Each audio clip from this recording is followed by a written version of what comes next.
আসসালামু আলাইকুম এভরিওয়ান, সবাই কেমন আছো? আলহামদুলিল্লাহ, আমিও ভালো আছি আল্লাহর রহমতে। তো বন্ধুরা, আজকে আমি রান্না করব।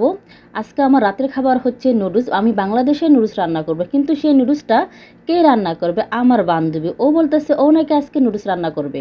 ও বলতেছে তুমি শুধু আমাকে দেখিয়ে দাও কীভাবে বাংলাদেশের নুডলস রান্না করে, আমি রান্না করব।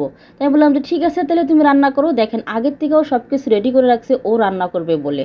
তো দেখেন এইদিকে ও চুলাতে পেঁয়াজ ক্যাপসিকাম দিয়ে কষানোর পর দেখেন এখন গাজরটাও দিয়ে দিছে, কারণ ও আগে থেকে আলু গাজরগুলো কেটে রাখছে। আমি বলছি আগে গাজরটা দাও, নাহলে গাজরটা সিদ্ধ হবে না, গাজরটা অনেক শক্ত থাকে। দেখেন ও কষাচ্ছে। আর এইদিকে আমার একটা জিনিস ভালো লাগছে, ওর না আমাদের বাংলাদেশে রান্নার প্রতি খুবই আগ্রহ। আমি যখন কোনো কিছু রান্না করতে যাই ও বলে আমাকে দাও, আমি রান্না করি। দেখেন এখনও কিন্তু আলুটা দিয়ে দিছে। বাট আমার কাছে এটা একটা ভালো লাগে যে ও নিচে থেকে কিছু করতেছে। আমি বলি ঠিক আছে, তাহলে তুমি করো, আমি দেখিয়ে দিচ্ছি। ও বলে তুমি শুধু দেখিয়ে দাও, বাকিটা আমি সব কিছু করবো। তো দেখতেই পাচ্ছেন আমার বান্ধবী কী সুন্দর করে আমাদের বাংলাদেশের নুডলস রান্না করতেছে। তো বন্ধুরা, কিন্তু আমার বান্ধবী কেমন রান্না করে আপনারা অবশ্যই জানাবেন। আর দেখেন এদিকে দেখেন আমার বান্ধবী সব ধরনের মশলা দিয়ে দিচ্ছে, কারণ আমি সব মশলা আগে থেকে ওর পাশে দিয়ে রাখছি। বলছি এগুলো অল্প অল্প করে দাও, অল্প অল্প করে দাও। তবে এখানে একটা মজার ইন্টারেস্ট হচ্ছে, ও যখন গোলমরিচ দিতে গেছে গোলমরিচটা একটু বেশি পড়ে যায়। তো আমি বলছি সমস্যা নেই, একটু উঠিয়ে নাও, আপনারা একটু করে দেখতে পারবেন। ও কিন্তু ভয় পাইছিল, বলতেছিল কি এই যে দেখেন দেখতে পাচ্ছেন বেশি দিয়ে গেছে। আমি বলছি কোনো সমস্যা নেই, উঠিয়ে নিলে কোনো সমস্যা হবে না। তো এভাবে আমাদের সব ধরনের মশলা দেওয়া হয়ে যাচ্ছে একটা নুডলস রান্না করতে, কিন্তু এটা কিন্তু সবজির নুডলস।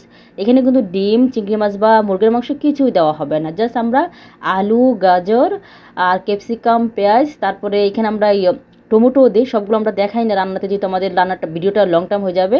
তো এখানে যা শুধু সবজি ভেজিটেবল। আর এদিকে দেখো নুডলসের জন্য গরম পানি আমি বসাই দিচ্ছি। আমি বলছি তুমি ওইটা করো, আমি পানিটা বসাই। আর এদিকে দেখেন কি সুন্দর দেখছেন, একটা সবজি রেডি হয়ে গেছে। জাস্ট এখানে শুধু আমরা এখন নুডলসটা সিদ্ধ হলে নুডলসটা ঢেলে দিব।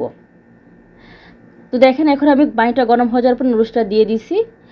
আর এখন দেখেন আমার নুডলস রান্না কমপ্লিট, বাট আমি না, আমার বান্ধবী রান্না করছে। তো আজকের ভিডিওটা আমাদের এই পর্যন্ত। দেখেন ও কত সুন্দর করে রান্না করছে। রান্না বাড়া শেষ করার পরে আমরা 3 বান্ধবী মিলে এখন আমরা খেতে বসে যাব।